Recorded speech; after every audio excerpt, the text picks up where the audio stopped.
Bismillah ar-Rahman ar-Rahim, wassalatu wassalamu ala ashraf al-mursalin. Mes chers frères, l'histoire de notre ami, le professeur d'histoire géographique qui a posé quelques questions. Quelques semaines plus tard, j'ai rencontré mon collègue. Il m'a dit en souriant, j'ai lu la traduction du Coran jusqu'à Surat al-Isra et je n'ai pas vu de raison de terminer jusqu'à la fin car j'ai trouvé ce que je cherchais. Il a dit, puis-je poser une question avant? Et il a poursuivi. Les anges, comme le prétendent ceux qui croient en un créateur de l'univers, obéissent-ils vraiment à Allah et n'ont-ils pas le choix? J'ai répondu oui, les anges sont les créations d'Allah et des serviteurs parmi les serviteurs. Ils sont créés pour adorer et ne désobéissent pas à l'ordre d'Allah. La preuve est dans le Coran. Il a dit, alors pourquoi y a-t-il un ange appelé Iblis qui a désobéi à l'ordre d'Allah lorsqu'il a ordonné aux anges de se prosterner, comme cela est indiqué au verset 34 de Surat al-Baqarah. Bismillah ar-Rahman ar-Rahim. وَإِذْ قُلْنَا لِلْمَلَائِكَةِ اسْجُدُوا لِآدَمَ فَسَجَدُوا إِلَّا إِبْلِيسَ أَبَى وَاسْتَكْبَرَ وَكَانَ مِنَ الْكَافِرِينَ. Comment tu m'expliques cette contradiction?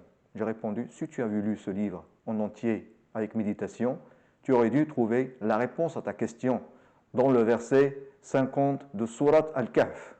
Bismillah ar-Rahman ar-Rahim. وَإِذْ قُلْنَا لِلْمَلَائِكَةِ اسْجُدُوا لِآدَمَ فَسَجَدُوا إِلَّا إِبْلِيسَ كَانَ مِنَ الْجِنِّ فَفَسَقَ عَنْ أَمْرِ رَبِّهِ أَفَتَتَّخِذُونَهُ وَذُرِّيَّتَهُ أَوْلِيَاءَ مِنْ دُونِي وَهُمْ لَكُمْ عَدُوٌّ بِئْسَ لِلظَّالِمِينَ بَدَلًا. Oui, la réponse est que Satan n'est pas un ange, mais il fait partie des djinns, et les djinns sont guidés et ont le choix, tout comme les humains. Notre ami s'est excité et a dit, comment est-ce possible quand il était parmi eux? Et est-ce que les djinns vivent avec les anges? J'ai répondu, seul Iblis était parmi les anges. Et c'est une autre histoire dont on parlera plus tard, Inch'Allah. Il a enchaîné. Il y a un problème avec l'alcool. Le Coran interdit l'alcool et le permet en même temps. J'ai dit, comment ça? Il m'a répondu, au verset 43 de Surat An-Nisa, j'ai lu, parmi d'autres, Bismillah ar-Rahman ar-Rahim, Ya ayyuhalladhina amanu, la taqrabu as-salata wa antum sukara. Donc ce qui veut dire en français, ô les croyants, n'approchez pas la salat alors que vous êtes ivres. Cela signifie que vous pouvez boire du vin. Je lui ai dit qu'avant l'islam, les gens buvaient de l'alcool, à la Mecque comme à Médine. Mais sache que notre prophète Mohammed n'a jamais goûté de l'alcool de sa vie, car il était protégé par Allah. Et c'est pourquoi Allah a ordonné aux croyants de ne pas prier afin qu'ils ne commettent pas d'erreur lorsqu'ils font la prière, par exemple dans la lecture du Coran. Cependant, la 3e année après la Hijra, le verset interdisant l'alcool a été révélé. Et c'est le verset 90 de Surat Al-Ma'idah. Bismillah ar-Rahman ar-Rahim. Ya ayyuhalladhina amanu, innama al-khamru wal-maysiru wal-ansabu wal-azlamu rijsun min amali ash-shaytan, fajtanibuhu la'allakum tuflihun.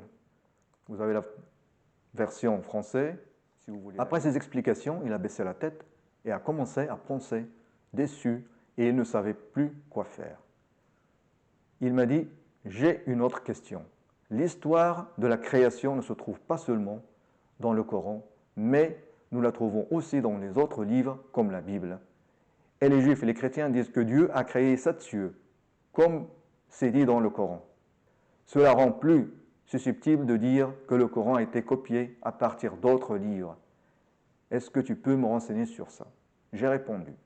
Si cela prouve quelque chose, cela prouve qu'avec la multiplicité des messagers et des livres, le Créateur est le même. Sinon, chaque messager nous aurait apporté quelque chose de différent. Donc Allah est unique et le Créateur est unique. J'ai dit, Dieu a créé 7 cieux et l'étonnant est que dans le Coran, l'expression 7 cieux est apparue 7 fois. Et voilà les numéros des versets et des sourates. Donc dans le verset 29 de Surat Al-Baqarah, le verset 44 de Surat Al-Isra, le verset 86 de Surat Al-Mu'minun, le verset 12 de Surat Fussilat, le verset 12 de Surat At-Talaq, le verset 3 de Surat Al-Mulk et le verset 15 de Surat Nuh. Si on ouvre le Coran, la première sourate est sourate Al-Fatiha. Et le nombre de ces versets est 7. Le premier nombre mentionné dans le Coran est le nombre 7. Et il est venu au verset 29 de sourate Al-Baqarah. Il m'a dit, je m'attendais à ce que le nom Muhammad soit le nom le plus fréquent dans le Coran, mais le nom que j'ai rencontré en abondance est le nom de Moïse, Moussa, sachant que le souci de tout écrivain est de rendre son nom célèbre. Je lui ai répondu, tu as raison sur ce point. Le nom Moïse est répété 136 fois dans le Coran, alors que le nom Muhammad n'est mentionné que 4 fois dans le Coran, et Ahmed une seule fois. Et le nom Allah a été répété 2704 fois. C'est bien la preuve que le Coran est la parole d'Allah subhanahu.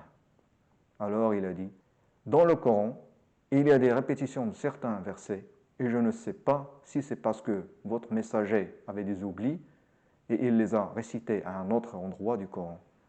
Mais ce qui a attiré mon attention, c'est l'utilisation d'une expression dans 2 versets avec un changement de formulation. Et c'est la preuve que le Coran est écrit par un humain. J'ai répondu, impossible de trouver une erreur, car le Coran est la parole d'Allah. Il a continué et il a dit, au verset numéro 151 de Surat Al-An'am, nous trouvons une partie du verset qui dit وَلَا تَقْتُلُوا أَوْلَادَكُمْ مِنْ إِمْلَاقٍ نَحْنُ نَرْزُقُكُمْ وَإِيَّاهُمْ. Ne tuez pas vos enfants pour cause de pauvreté. Nous vous nourrissons tout comme eux.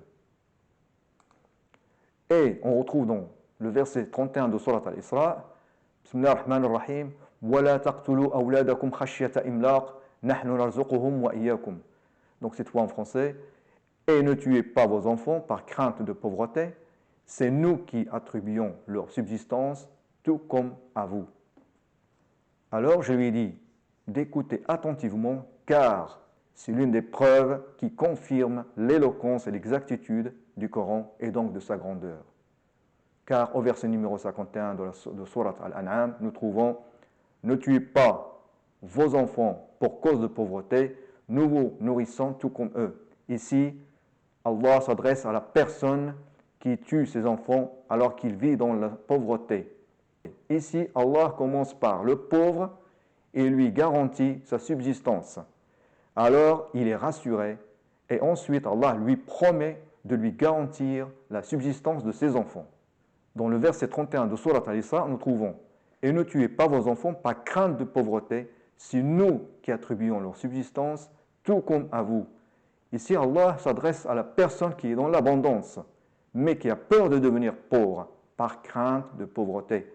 Ici, Allah a commencé par assurer la provision de ses enfants comme il a assuré leurs besoins. As-tu vu la justesse du Créateur? Allah s'adresse à l'insolvable et lui promet de garantir d'abord sa subsistance à lui, puis celle de ses enfants. Et puis il s'adresse aux riches et il lui promet de subvenir aux besoins de ses enfants comme il subvient à ses propres besoins. Donc plus de crainte. Il a dit, j'ai une autre question. Pourquoi votre religion permet-elle aux hommes musulmans d'épouser des femmes chrétiennes et ne permet-elle pas aux femmes musulmanes d'épouser des hommes chrétiens? Je lui dis, un musulman croit à tous les prophètes et messagers. Et sa religion lui demande de les respecter. S'il épouse une femme non musulmane du livre, elles se sont respectées avec lui et accomplit les rituels de sa religion en sécurité et en paix. Peut-être ses bonnes manières à son égard peuvent l'appeler à aimer l'islam et à y rentrer. Par contre, le non-musulman, il ne croit pas en Muhammad sallallahu alayhi wa sallam comme prophète, comme messager. S'il épouse une femme musulmane, elle ne pourra pas pratiquer sa religion en toute sécurité et en paix. Et elle ne ressentira pas suffisamment de respect pour sa religion et pour son prophète, sallallahu alayhi wa sallam, ce qui ne rend pas la vie conjugale facile pour les deux. J'ai vu un mélange d'inquiétude et de surprise dans ses yeux et il m'a dit, supposons qu'une personne qui a passé la majeure partie de sa vie dans des caprices et des désirs ne croit pas en Allah, ne le craint pas et n'en adore pas. Quel sera son sort s'il revient vers Allah? Ira-t-il en enfer parce que ses péchés sont nombreux? J'ai été étonné à sa question et j'ai dit pour le rassurer. Allah a promis dans le Coran, au verset 70 de Surat Al-Furqan, Bismillah ar-Rahman ar-Rahim, Illa man taba wa amana wa amila amalan salihan, fa ulaika yubaddilu Allahu sayyi'atihim hasanat, wa kana Allahu ghafuran rahima. Comme indiqué dans le Coran, Allah échangera toutes ces mauvaises actions par de bonnes actions. Et y a-t-il quelque chose de plus équitable? Donc voilà le verset en français. Il m'a regardé perplexe et m'a demandé de le laisser partir et qu'il en avait assez entendu.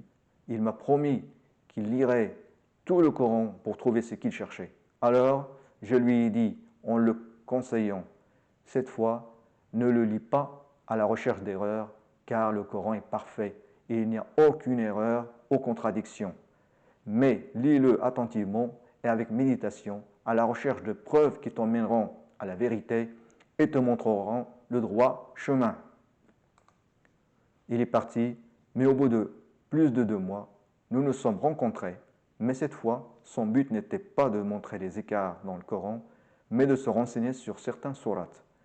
C'est ce dont nous parlerons dans la prochaine vidéo, Inch'Allah. Wassalamu alaikum wa rahmatullahi ta'ala wa barakatuh.